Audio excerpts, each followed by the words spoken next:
Hello YouTube. Today's video is going to show you how to make a bullet case keychain, kind of like this one right here.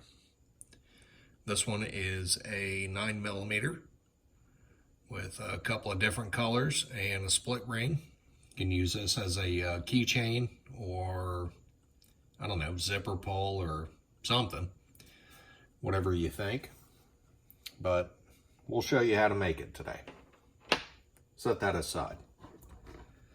What I have, this one's about 25 inches. It's going to be entirely too much, but that's what I got as far as scrap goes. You can see here, got a bunch of scrap paracord.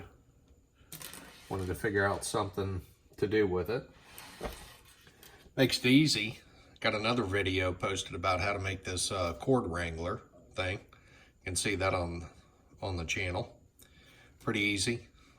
Good use of scrap stuff.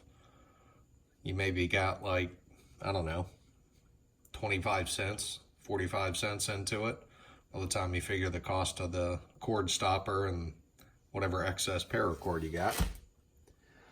But we got gray piece, again, 25 inches. This one's like 22, entirely too much.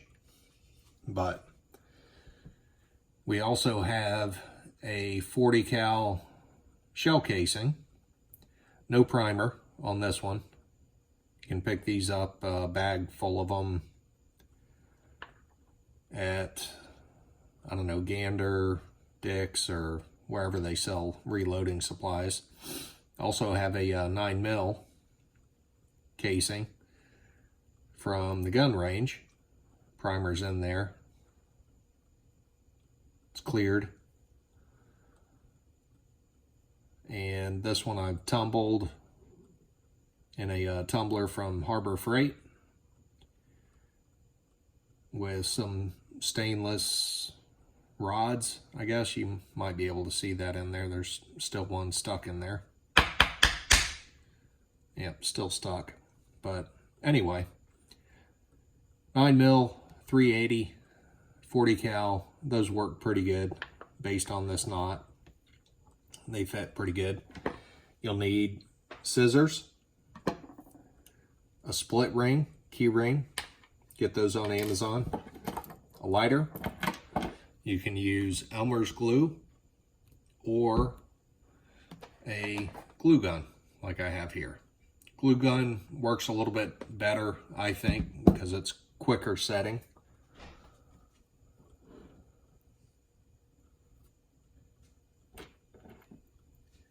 But here's what you do to start.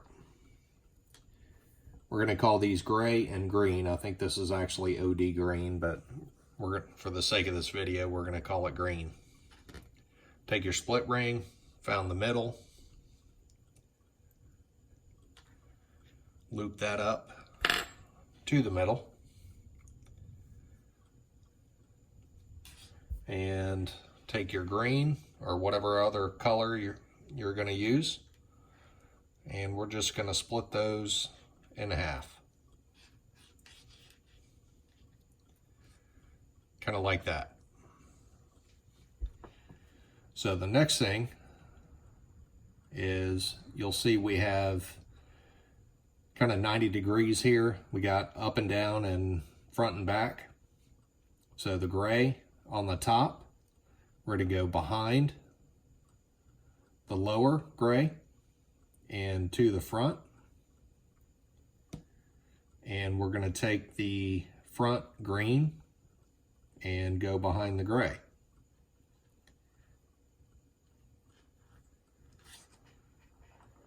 Once you get that done, that's kind of starting your knot. We're going to take the front gray, go under the green to the back, take the back green and come to the front. So just kind of a back and forth weave. Tighten it up as you go. And you just keep repeating that pattern. So we're going to take the back one, come behind the front green, take the down gray and go behind the green. So we're just going to repeat that a few times.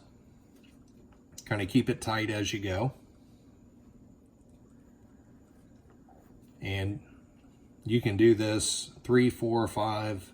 It just depends on however long you want your keychain or key fob, zipper pull, whatever you're making, however long you want it. So what you'll need to account for is your shell casing and how far up on the knot weave that's going to go. So for example, this one is with a snake knot, and this one is a 44 mag. Same thing with a split ring on it. So this one, obviously we had to weave quite a bit to get it down there to the bottom of the shell. And this one I started with, or showed you initially,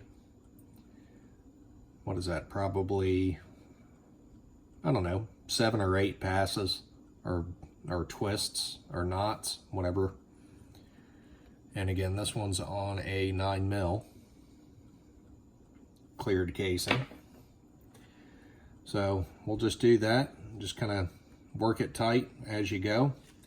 You're going to want to keep it relatively tight as you work it, because obviously at some point you're going to have to push this down inside the shell casing. So for this one, we got 1, 2, 3, 4, 5 passes, maybe do one more. We'll go 6. And we're going to have some extra or excess here, which is fine. So we'll kind of hold that tight, take our scissors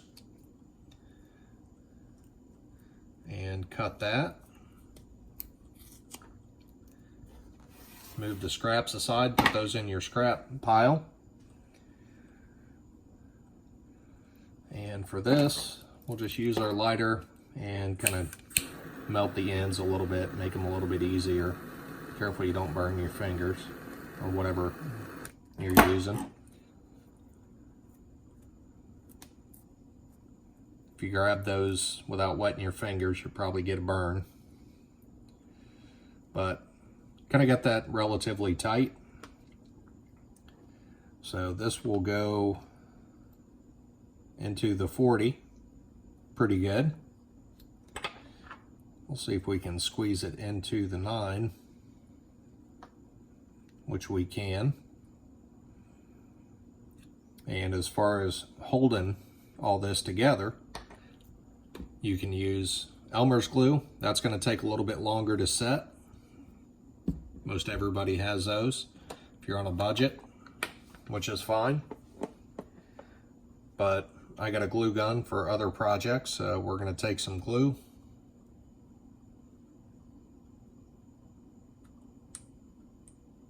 And just put some glue down in there. Set the glue gun aside. And that shell casing is going to get hot. It's a little bit warm right now. It's going to get hot from the glue, but you can just kind of work it in there.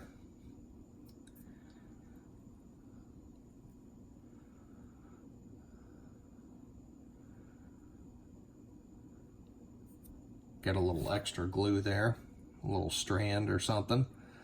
So this one didn't turn out perfect. Probably could have tightened that knot up one more time. But for a simple keychain, fob, or zipper pull or whatever, makes it nice and easy. And kind of use up some of your excess if you're a gun enthusiast or occasionally go to the range. If you don't, that's fine. But maybe you know somebody who does, and just say, hey, pick me up a few shell casings,